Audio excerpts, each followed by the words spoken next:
Hi, everyone. I'm Dr. Leana Nguyen. I'm an emergency physician and public health professor at George Washington University. And I am so thrilled today to be moderating this panel on looking past the numbers and towards action in maternal health. It's my honor now to introduce three incredible women, Fran Ayalasomayajula, Robyn Jones, and Christy Turlington Burns. So I'd like to ask all of our panelists down to just start by introducing yourself, your current role, and what fuels your passion for working in maternal health. If I can turn to Fran, to you first. Sure, thanks. Hi everybody, I'm Fran Ayalasomayajula. I'm the head of population health worldwide at HP, and I'm the volunteer president for an organization called REACH, which focuses on social impact. And really, when we think about the health of a nation, the first thing that everyone really looks to is the health of women. And we know that the lives and the health of women not only affect the lives and the health of their families, but also our communities as well as our economy. So couldn't think of anything better to have a passion about. On Robyn? Hi, I'm Robyn Jones. I'm an obstetrician gynecologist by training.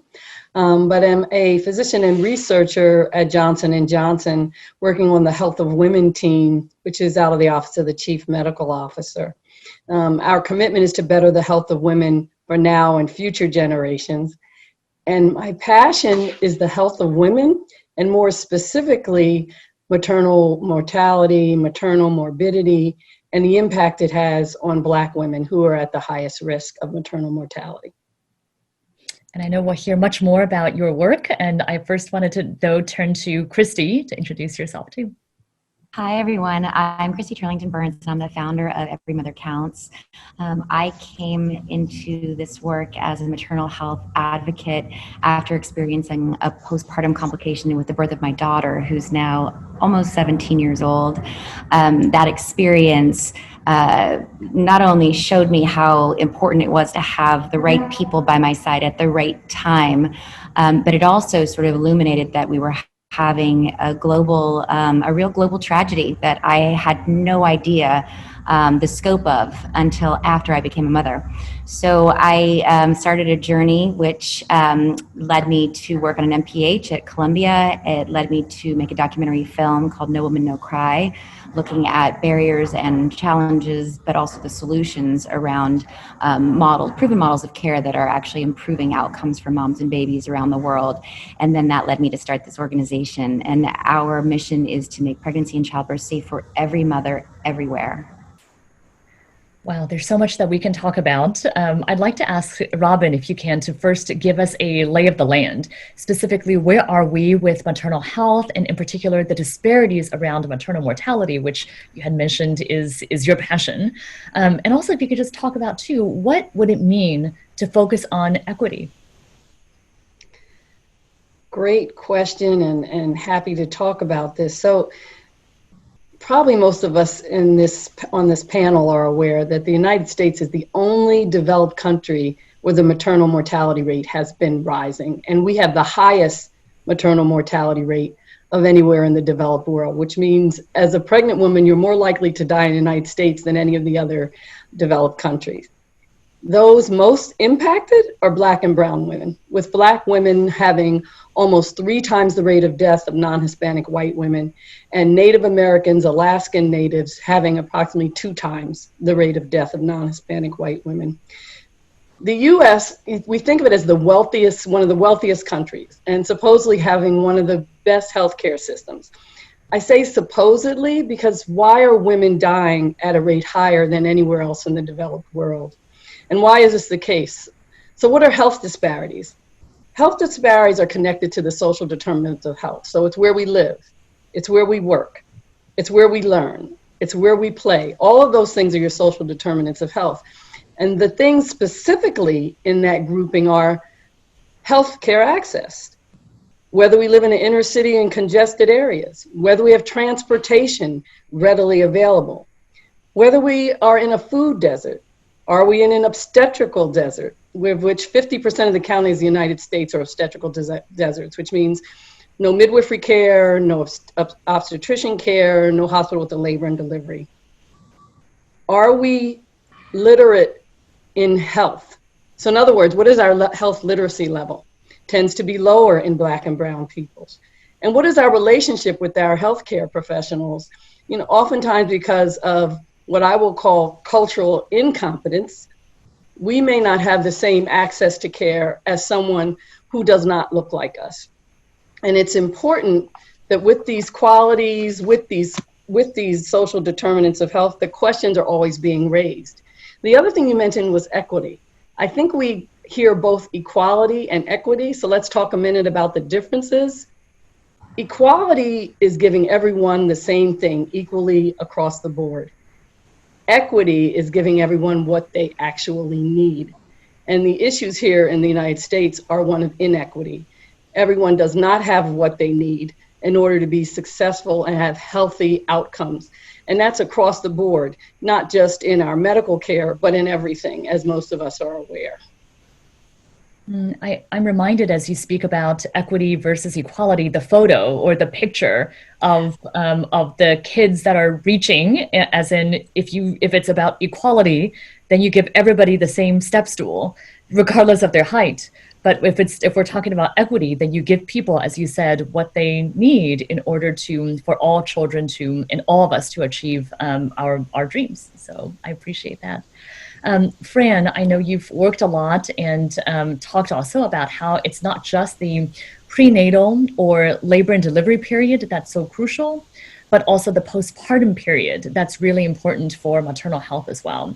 Can you explain more about this and what more can we do and must we do to care for women throughout their pregnancy experience?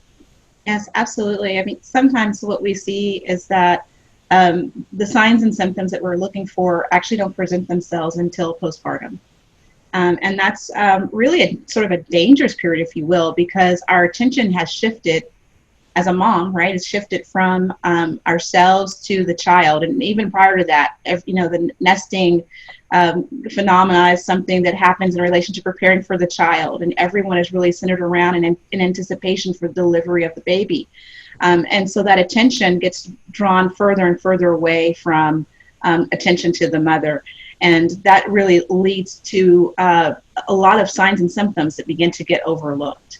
And things that we're looking out for example, are not just related to fatigue, but can be related to hemorrhage in some communities, and not even knowing that if you are experiencing bleeding, that is something that needs to have medical attention. High blood pressure is another challenge. There are lots of signs and symptoms for which just go overlooked. I'm pleased to see that there's a lot of effort that's being made now to put an emphasis on knowing the signs and symptoms. I think it goes back to what was being described in terms of increasing health literacy. That's a really important thing that needs to occur. But even more than that, there are additional delays that transpire. There is this lack of continuity, if you will, in care when it comes to looking after the mother, so that during that postpartum period, her attention as well as the healthcare system's attention to her care needs begins to dwindle. And as a result, there are delays in getting access to care, delays in diagnosis, delays in treatment that can really lead towards not only misdiagnoses, but just late treatment. And that can really end up being something unfortunately quite fatal. I'm pleased to see that initiatives, campaigns such as the Hear Her campaign are things that are going on at the moment. Those are messages not for just the general population. They're actually also messages for the clinicians themselves. Many of the stories that we hear about are centered around a lack of empathy and a lack of curiosity to really probe and clinically investigate what is going on with the mother postpartum. And so the more that we can do, not only in the education of the general population, but also in the education of ourselves as clinicians, to ensure that we are giving the attention that's needed to moms, is really, really critical and important. Thank you very much, Fran. Now, Christy, you started Every Mother Counts 10 years ago. What about this time taught you or revealed about maternal health and the populations that are most severely affected? Well, it's interesting in hearing to Fran just now, because I think that health literacy piece is so critical. And one of the things that's remained sort of central to what we do here is storytelling. I mentioned that the documentary No Woman, No Cry was a documentary film that really talked about challenges and barriers around the world, but we've gone on to make about 22 other films, some short form, which really go into examining here in the United States, what are those challenges and what are those solutions? And I do believe that there is this opportunity in educating the public about health literacy and also the provider at the same time. Most of these films we've been able to show in a wide sort of audience, or on CNN or National Geographic, or in these with great media partners, which get the range of interests and experience into the same room, and then really sort of sets a good tone for having that ongoing conversation to really learn from each other and to listen to one another. Also, studies like the Listening to Mothers survey is such a critical piece of work, which again sort of speaks to all of what we've all sort of talked about so far, in the sense of mothers not feeling that they've been listened to, not coming in prepared for the possible outcomes or complications that could arise, and switch the tone of the room in a dime.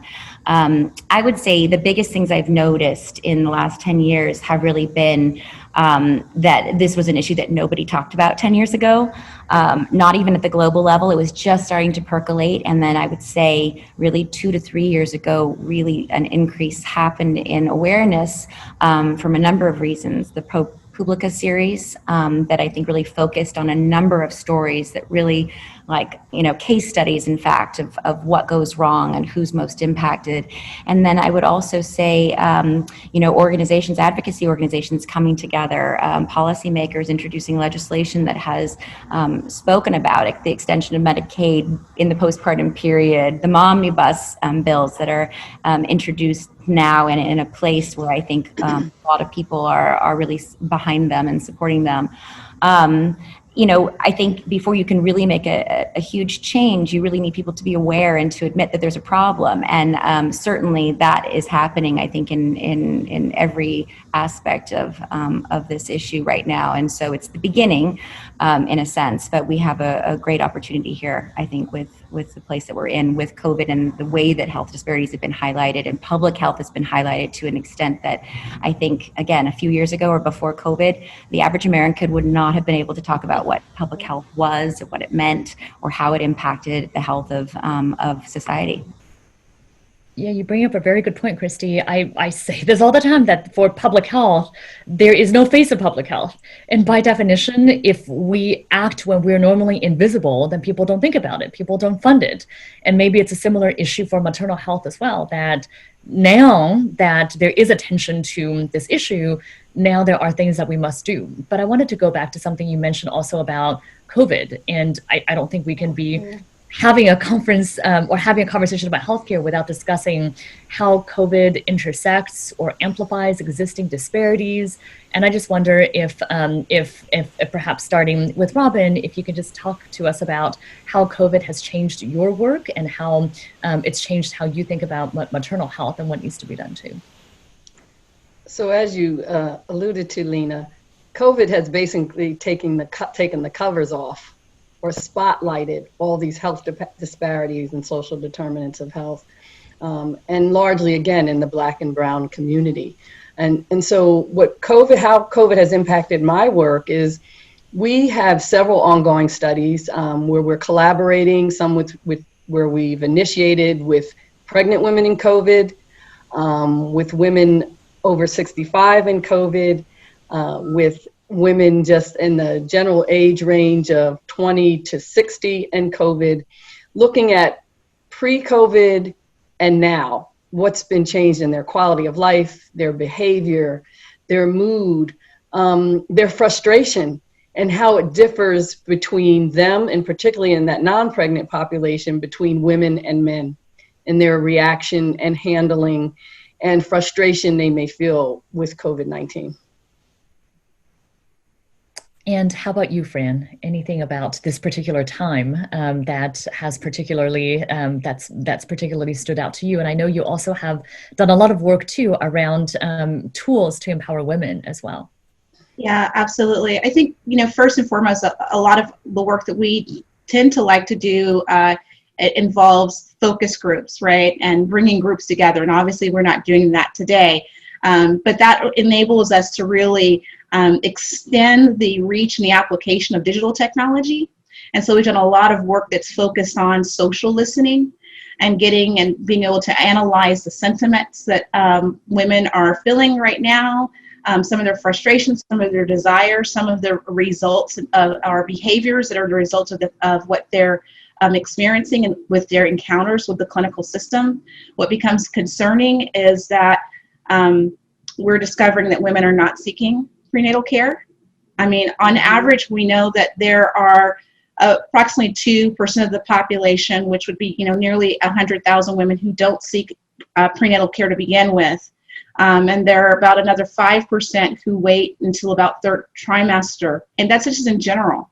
So imagine what those numbers, not knowing the absolute numbers just quite yet, obviously, but we anticipate those numbers to really to spike. And that means that there are women out there that are at risk who are not getting the care that they need, and that's really concerning. The other thing that we have discovered with our research is that women are looking to their online communities. They're creating a lot of social communities, new communities online and more frequent. They are desiring for their clinicians to leverage digital technology to use tools like telehealth and remote patient monitoring, and they're not able to. And we're like, okay, let's take a look at that. And we went one step further and started to do medical crowdsourcing, where we bring these digital platforms of clinicians together, predominantly obstetricians and gynecologists, to find out what are their attitudes, their sentiments and behaviors around digital technology. And we're finding that they have a frustration. They feel as though they're not able to give out the information that they'd like to, that they're not able to communicate and reach women, and that they would like to use telehealth, but they have no knowledge of the system. They don't know where to go or how to get started. So this really has led us to move away then from this sort of research and awareness to really emphasizing what can we do to make a difference in that. So, we're very busy developing tools, continuing education curriculum specifically around telehealth for clinicians, working with many like-minded organizations, and really emphasizing the need to create for the infrastructure and the reimbursements necessary to support the use of telehealth, as well as to put an even greater emphasis on education and access for women through a variety of vehicles. So that, everyone, as we've been talking about even from the beginning, have access to the care that they need. And that's really what's driven us thus far. And I see that actually continuing post the pandemic. Mm-hmm. Yeah. That's wonderful. And I know that, Christy, you've had a very busy year since COVID first occurred. And I wonder if you can tell us more about not only the policy work that you've been doing, but also all the direct service and implementation that your organization has been leading as well. Sure. Yeah, I would say that just being in New York City and it being the sort of epicenter of the pandemic in those early days, I think we, like so many of us, read all of these articles in the papers of moms who were really terrified to go seek care in hospital settings. And so one of the first things that we did was to work closely with our community-based partners, the doulas in the communities, to work on telemedicine solutions with them. Some were incredibly innovative and jumped in, sending blood pressure cuffs to patients, having more frequent conversations and dialogue to make sure there was that continuum of care all the way through, putting together resources that could be available, because I think there was so much information that was pulling people in so many different directions. And then we worked closely with the governor of New York on a task force around maternity care and COVID, to try to expand the definition of safe birth settings in order to be able to upstand a birth center here in Manhattan, where we have not had one in a few years now. So all of those things were incredibly helpful in the moment, and I think gave us an opportunity to be able to to make those recommendations in other states who were open to that, who wanted to take New York's leadership as a direction to go. And then more recently, we launched something in partnership with Village Birth International and Ancient Song Doula Services and Jacaranda Health, which is called Just Birth Space.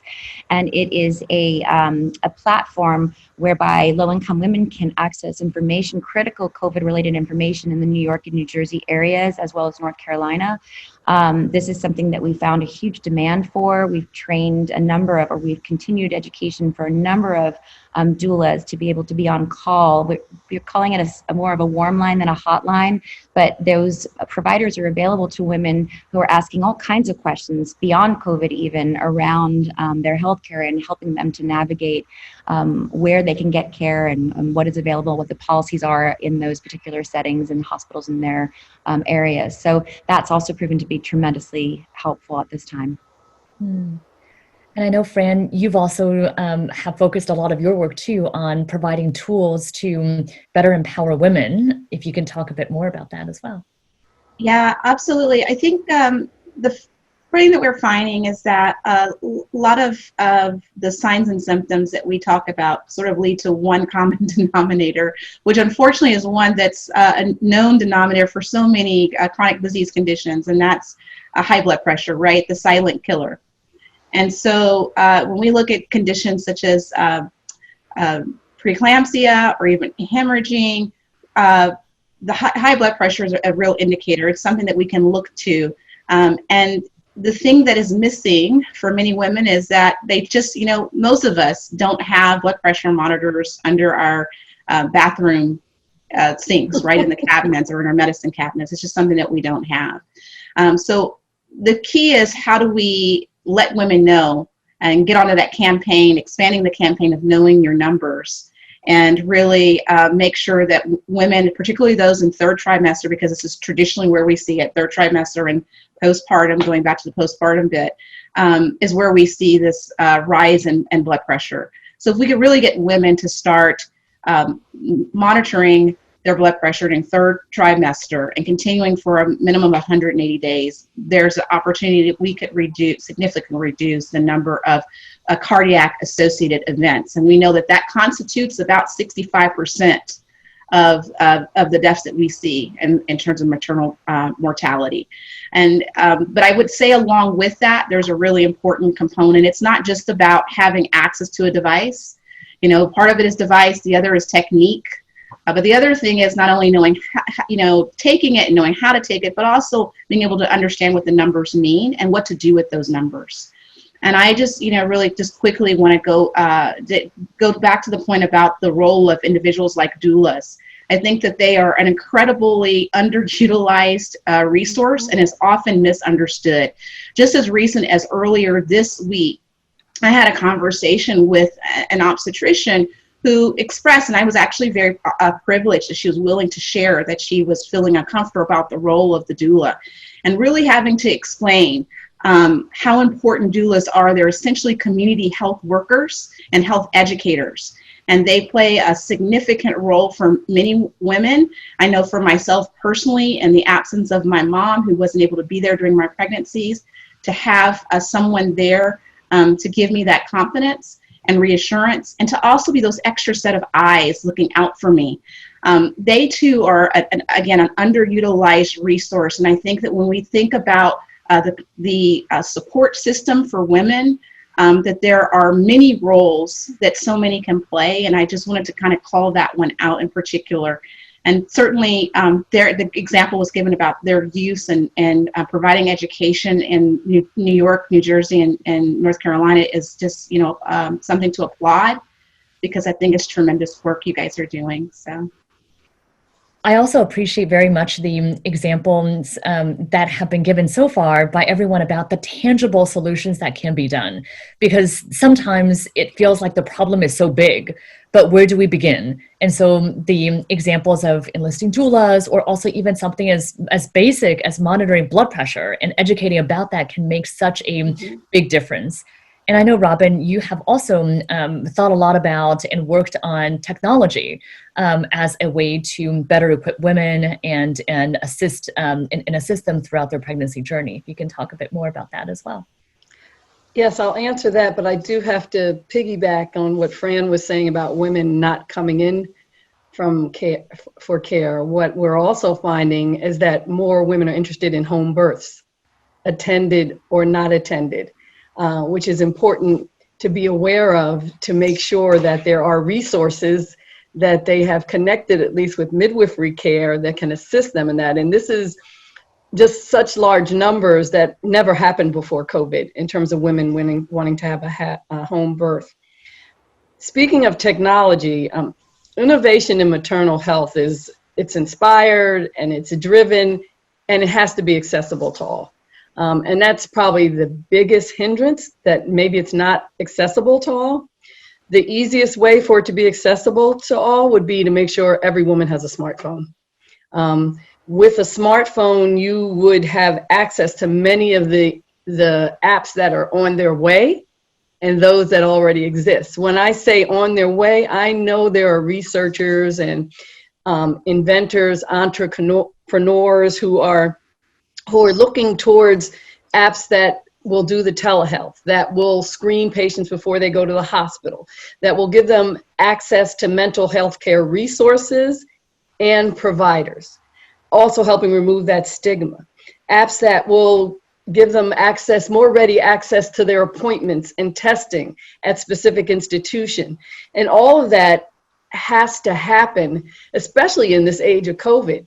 And things that are happening in COVID, they're going to continue afterwards. We're not going to go back to the same kind of healthcare access that we did have prior to COVID. We're going to be more digital. It's just the way it is. And we need to make sure that those patients who currently don't have access will have access, and will also have the skill set to be able to use those applications and to access that information that can take them through a pregnancy and hopefully get them to a healthy outcome. Mm. No, I very much appreciate the mention of the digital tools as a way to level that playing field as well. And you also brought up an important point that we hadn't yet really touched upon, but I want to make sure we focus on, at least for a little bit, which is the issue of mental health.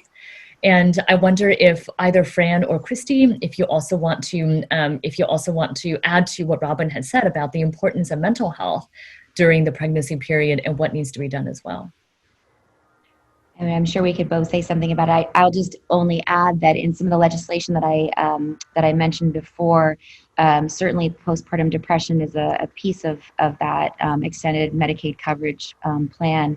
And there are various stages throughout the pregnancy where I think the mental health of a woman can be monitored and can be watched. It shouldn't be that we're finding this out at the end after she's home alone, that this becomes an issue that we're thinking about, or that she doesn't have the support systems in place. And so I think really starting as early as possible to have those conversations about what it is, and also informing the family and the people who surround her so that they're also looking for signs to be able to provide that support inside the home as well.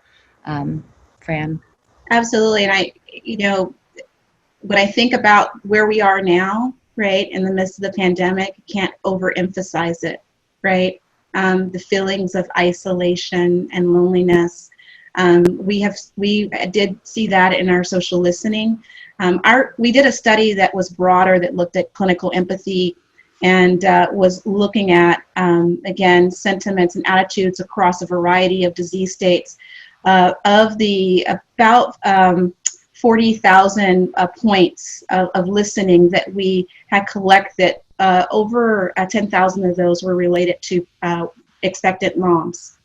And there was a significant percentage that were expressing, giving, the indicators that they were expressing were conclusive of points of depression or feeling lonely. And the insecurity and doubt and fear, and also this anxiety, particularly for those obviously who are going into facilities to deliver their child, knowing that they would be going into that experience alone. So these are some really serious things that are happening right now, and it's not a moment in time of trauma, right? It's something that can continue on, and we already know that there are lots of complications that come with pregnancy and postpartum depression. But to compound that with what we're facing with the pandemic, it really does require everyone as a community to turn to one another. And to recognize if you know someone who's expecting, to make that effort, extra effort, to pick up the phone and to call, to send, words of thinking of you, email messages, so that they feel as though someone cares, because it's a scary time for a lot of people.